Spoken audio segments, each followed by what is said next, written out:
Remember the 5th of November. No thanks, I'd rather remember the 4th of October. This is the Talk of the Trinity podcast.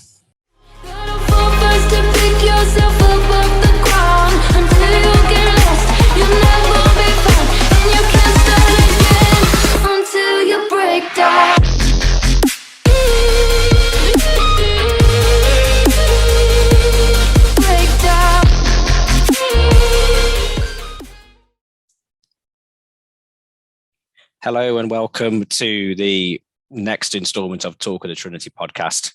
My name's Baz Barrett. With me is still not Will Forrests. Don't worry, it's not me, it's him. We're seeing other people, but we are going to work it all out. And you will be hearing from him later on in the podcast with his views.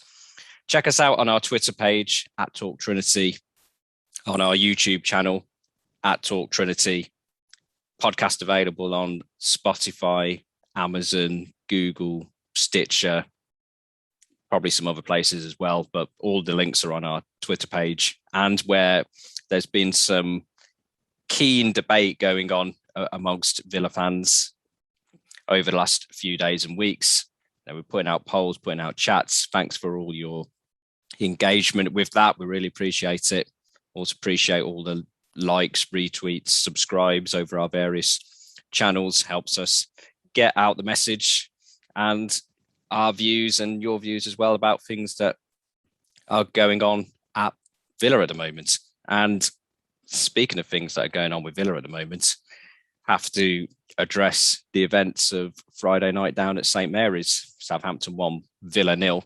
And unfortunately, a repeating pattern in the sense of an absolutely dreadful first half performance, improved in the second, but not able to turn it around to leave with any points at all. And they say cliche-wise, when you look's out, it's out. And when it rains, it pours, and any other variants on that theme. And Southampton's goal that early in the game, in one sense, summed that up perfectly. You know, some lucky deflections, a perfect bounce, and a hit from Adam Armstrong. He's probably never hit a sweeter shot in his career, to be fair. And it looked, kind of in slow mo that, defense could have done a bit better. Keeper maybe could have done better, but, you just got to put your round of applause there. He just absolutely nailed it. Perfect hit. I don't think anybody's stopping that, frankly. And it's just one of those things that happen. But unfortunately, coming in 2s, 3s, 4s, well, and 5s now for Villa in terms of not being able to turn it around since then. And I don't really want to go too much into the depths of that first half performance because second best throughout. I mean, at one stage their left back was Walker-Peters was the furthest player up the pitch in terms of that stat map, just demonstrating really what joy they were having on the flanks. And we talked about before the game in terms of maybe we were thinking that Matt Targett would be targeted, for want of a better word, but it was Cash, because Southampton, to be fair to them, exploited the fact that Leon Bailey would not be tracking back particularly much. And I think Matt Cash did well to survive the onslaught, frankly. I mean, you could see what he thought about it near the end of the first half, slamming his fists to the turf in frustration, having stopped another Southampton attack down that flank. And it did seem to be a case that we were kind of caught by surprise, really, tactically by Southampton. I'm not really sure why, because I think it was a 4-4-2 formation Southampton have been playing all season. It's where they played again last night, looking to get the fullbacks off the pitch. And we just had no answer to it, really. And I think it was summed up perfectly by a cliche, you've never seen anything like that before. And in a literal sense, I have never seen in a professional game at that top level players passing around a piece of paper, set pieces, presumably to detail who was meant to be marking who. I mean, that's ridiculous, really. I mean, in terms of, is that because the plan was that convoluted, everybody forgot? Was it because they've had to switch it based on the first half and the advantage Southampton were having in terms of the corners? It's pretty poor. I mean, regardless of the reasons for it. And that probably, in a nutshell, summed up Villa's first half performance, kind of not doing the basics right.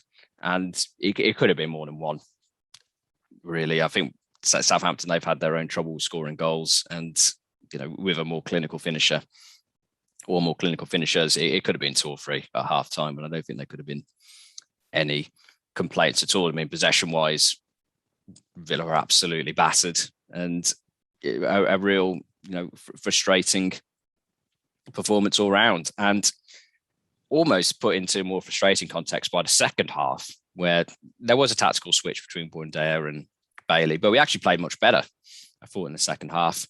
And frustratingly looking at it, going, well, why couldn't we have played like that in the first half? The wonderful benefit of hindsight, and I don't think obviously it was a deliberate tactic to play terribly in that first half, but immediately on the front foot, like we were against Arsenal at the start of the second half, and looked a much more threatening team. Unfortunately, there are a few chances, but I think Southampton would say after the game that whilst they had to withstand the pressure, that it wasn't, a deluge, and, the keeper making worldies for Southampton. I mean, it was Martinez made a couple of world-class saves. I mean, talk of him after the West Ham game having lost it, demonstrated to be clearly premature based on his performance last night.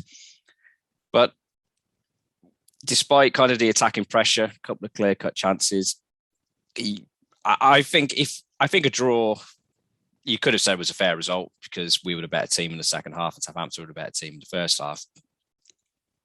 Southampton weren't as bad in the second half as we were in the first.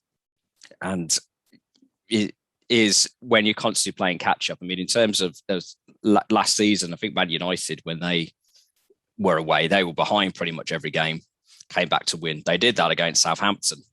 I remember Cavani scoring the winner. But that's where United, we can have a whole debate about Solskjaer and where Man United are at the moment, but they're a better team. Well, they've got better players. Let's put it that way. I mean, whether they're a better team or not is a debate for another day. But Villa can't keep giving teams a head start. And I think in terms of in the first 15 minutes as well, I think we're top of the league in that sense of conceding the most goals in the first 15 minutes. Also, in terms of scoring in the first half, we're near the bottom, if not the bottom of the list. And it's just leaving too much to do. And especially in terms of with an inconsistent lineup that we've had over the course of the season, it's difficult just to click into gear, especially when you're only giving yourself 45 minutes to do it.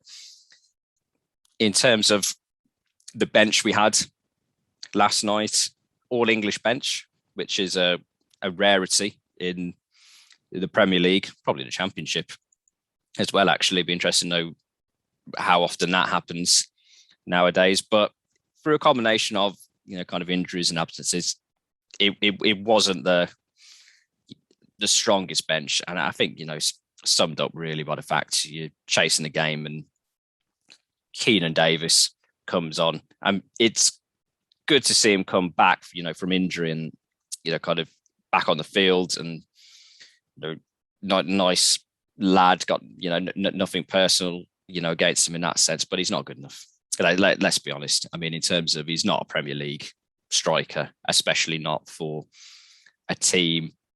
Well, Premier League full stop, but especially with the ambitions of the Villa owners, looking to be in the top half, qualify for Europe.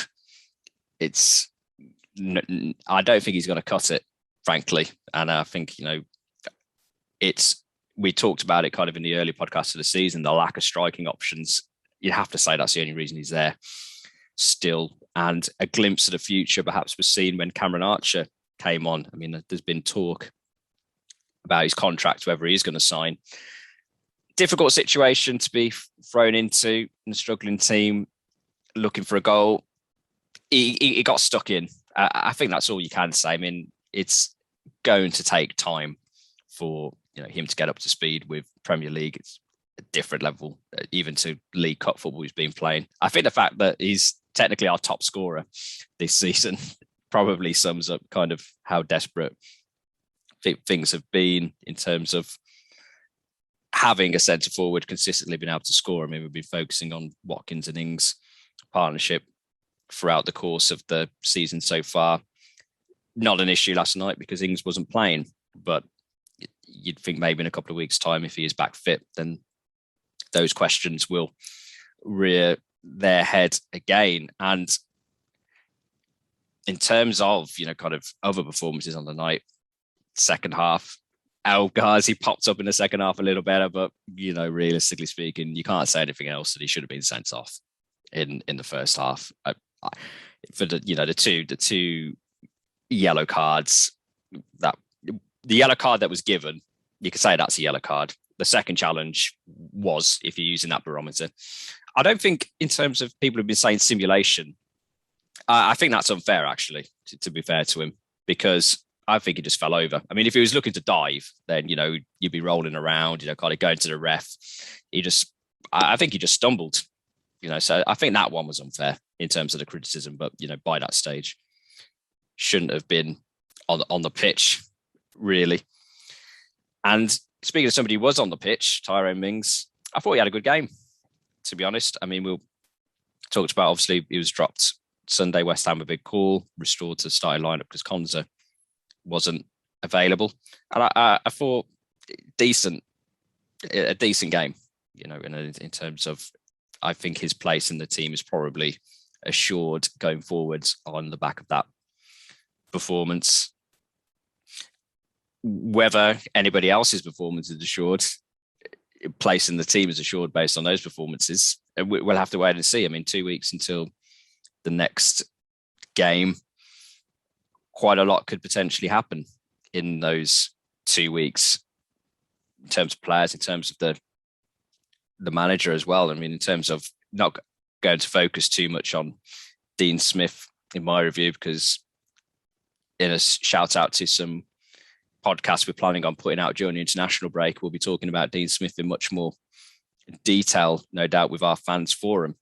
But it would not be the most exaggerated comment to say that the pressure is well and truly on. And in terms of whether he will get those 2 weeks, I think he will. I mean, in terms of 5 defeats on the bounce, I mean, they haven't been great, no doubt about it. But you look at that in the context of 3 years, it's a little harsh. But, where do you draw the line when it becomes 6, 7, 8, 9? I mean, in terms of, we identified these 4 games as key. We've lost 2, Brighton and Palace next to.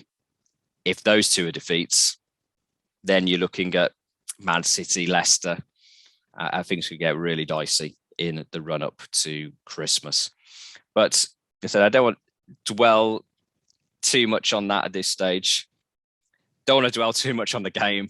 But unfortunately, you've had my views. I'm going to pass you over to my co-host, Will Forrest, who, from a different, undisclosed location, is going to give you his thoughts on how he saw the game going down last night. The morning after, the night before, where we looked to the Villa players and wondered whether they would be saints or sinners. You've heard Baz's thoughts and reaction to the game. That's after having a good night's sleep, I would imagine. I don't know for definite, I can't confirm that. For me, thinking about the players on the pitch, and obviously Southampton got off to a cracking start.